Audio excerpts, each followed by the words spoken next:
नमस्कार, मी संतोष सुतार आणि आपण पाहतात शेल माझा.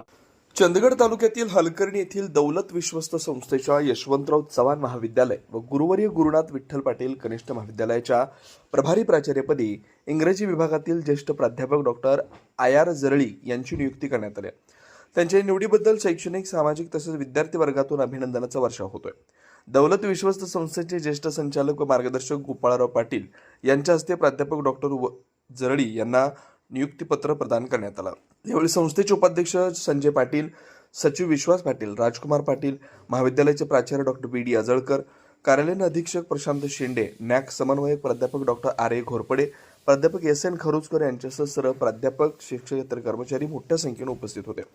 प्राध्यापक डॉक्टर आर जरळी यांनी गेली तब्बल 35 वर्ष महाविद्यालयाच्या इंग्रजी विभागात अध्यापनाचं कार्य करत विद्यार्थ्यांना ज्ञानदान केलं. शैक्षणिक क्षेत्रातील त्यांचं योगदान उल्लेखनीय आहे. नॅकच्या तृतीय मूल्यांकन प्रक्रियेत महाविद्यालयाला अमानांकन मिळवून देण्यात त्यांनी समन्वयक म्हणून महत्त्वपूर्ण भूमिका बजावली होती. त्यांनी UGC मायनर रिसर्च प्रोजेक्ट यशस्वीपणे पूर्ण केला. त्यांच्या मार्गदर्शनाखाली आतापर्यंत 3 विद्यार्थ्यांनी PhD पदवी संपादन केली. आणखी 3 संशोधक सध्या त्यांच्या मार्गदर्शनाखाली संशोधन कार्य करतात.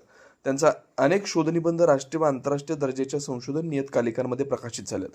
नियुक्तीनंतर बोलताना प्राध्यापक डॉक्टर जरळी यांनी महाविद्यालयाची शैक्षणिक गुणवत्ता अधिक उंचावण्यासाठी तसेच संस्थेच्या सर्वांगीण विकासासाठी प्रामाणिकपणे कार्यरत राहण्याचा निर्धार व्यक्त केला. या निवडीबद्दल महाविद्यालयाचे माजी विद्यार्थी ॲडव्होकेट संतोष मळवीकर, चंदगड पंचायत समितीच्या उपसभापती सौ संज्योती मळवीकर, MK पाटील, पत्रकार प्रकाश ऐनापुरे यांच्यासह असंख्य आजी-माजी विद्यार्थ्यांनी भेट घेऊन प्राध्यापक डॉक्टर जरळी यांचं अभिनंदन केलं व पुढील वाटचालीस शुभेच्छा दिल्या. प्राध्यापक डॉक्टर आर जरळी यांच्या दीर्घ शैक्षणिक अनुभवाचा व संशोधन कार्याचा लाभ महाविद्यालयाच्या प्रगतीस निश्चित होईल असा विश्वास यावेळी उपस्थितांनी व्यक्त केला. त्यांच्या निवडीमुळे संस्थेच्या शैक्षणिक वाटचालीला नवी दिशा मिळणार असल्याची भावना सर्व स्तरातून व्यक्त होते.